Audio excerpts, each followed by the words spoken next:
সনাতন ধর্মের মূল গ্রন্থ বেদ। সনাতন ধর্মের এরপর যেমন চারি বেদ, 14 শাস্ত্র, 18 পুরাণ, বিভিন্ন গ্রন্থ আদি আছে। আর সনাতন ধর্মের বিভিন্ন অবতারও আছে। এখন যারা যে অবতারের ভক্ত সেই অবতারের লীলা গ্রন্থই তো মানে মান্য দেবে বেশি, না? যেমন আগের একটা প্রথা চলে সামাজিক কাজে, এরপর ইস্কনালারা তারা একটা প্রথায় কাজ করে, বৈষ্ণবেরা একটা প্রথায় কাজ করে। এখন আমরা যারা মতুয়া আছি, মতুয়াদের কি অবতার নাই? মতুয়াদের কি মানে কোনো লীলা গ্রন্থ নাই? অবশ্যই আছে।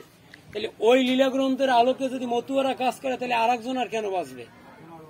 কারণ এটা তো চললেইছে, যেহেতু যারা ঠাকুরের ভক্ত তারা তো ঠাকুরের মত পথেই চলবে, আর যারা যার ভক্ত তারা তার মতন চলুক। আমরা তো মতুয়ারা বলি না যে তোমরা এটা করতেই পারবে না, তাহলে মতুয়ারা করলে সেখানে বাধা আমরা দেই কে? তাহলে মতুয়া দর্শনে কি পাই? গোলক পাগলের দেহ রাখার পর 3 দিন মহোৎসব করছে। 29শে বৈশাখ দেহ রাখছে, 2রা জ্যৈষ্ঠ তার মহোৎসব হয়েছে। গোলক পাগলের মহোৎসব হয়েছে 3 দিনে, যেটা লিএমরিতে আছে। লিএমরিতে এটা আছে, কুশাই ফেরানোর নামে 2 দোস্ত ছিল, একজন মারা গেছে। ওই খবর বাড়িতে শুনে তার দোস্তও মারা গেছে। এখন পথে একজনে দেখছে তারা 2 জনে কান্দে হাত দিয়ে কোথায় যাইতেছে, জিজ্ঞেসে কোথায় যাও? আমরা ওরা কান্দি যাই। আমরা ও জায়গায় কি পাই? যে আমরা যারা ঠাকুরের ভক্ত তারা মৃত্যুর পর ওরা কান্দি ঠাকুরের চরণেই যাই বা ওরা কান্দি জানা যায়, এটাই তো পাই।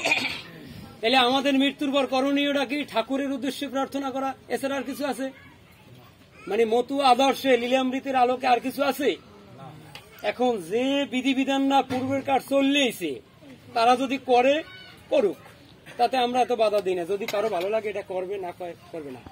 এখন আমরা এটা করতে যাইয়া অনেক বাধার সম্মুখীন হইতেছি বা হয়, যদিও যে কোনো সংস্কারই করতে এরকমের হবে।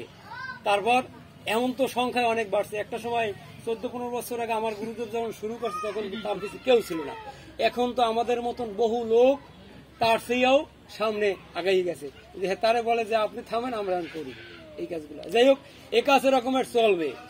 মানে লইয়া বাবার নাম মারিতেছি ডাঙ্কা, 14 ভুবনের মাঝে কারে করি সংখ্যা, যা করা ঠাকুর করবে। হরি বলে ডঙ্কা মারো, শঙ্কা করো কারে, শ্রীহরি সহায় হয়ে সাথে সাথে ফেরে, কান্নাকাটির দিন শেষ।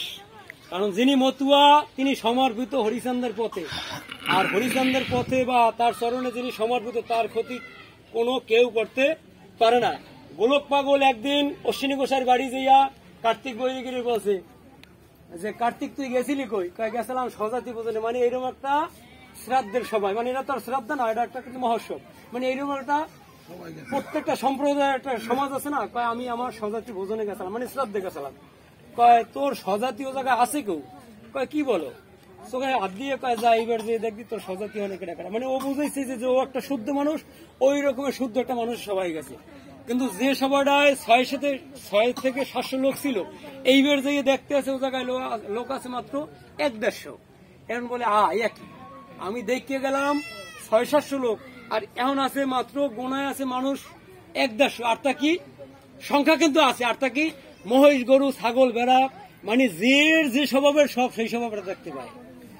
তাইলে আমরা মূলত দল ভারী করে বাস, সেই দল ভারী করা অবস্থায় যেই শ্রাদ্ধ ক্রিয়া, যেই স্বজাতি বলে আমরা ভোজন করাইছি, আসলে তাদের ভিতরে বা আমরাও তো তাদের ভিতরেই ছিলাম, যে স্বভাবের তারা কিন্তু ওই স্বভাবের। তাহলে এই জাতীয় স্বভাবের মানুষ যদি আমরা ভোজন করাই তাতে কিন্তু কোনো ফল নাই। আমরা এই ভোজনটা কিন্তু ফলের উদ্দেশ্যই হয়, কি জন্য? এই মৃত্যু ব্যক্তির আত্মার উদ্দেশ্যে। মানে কি?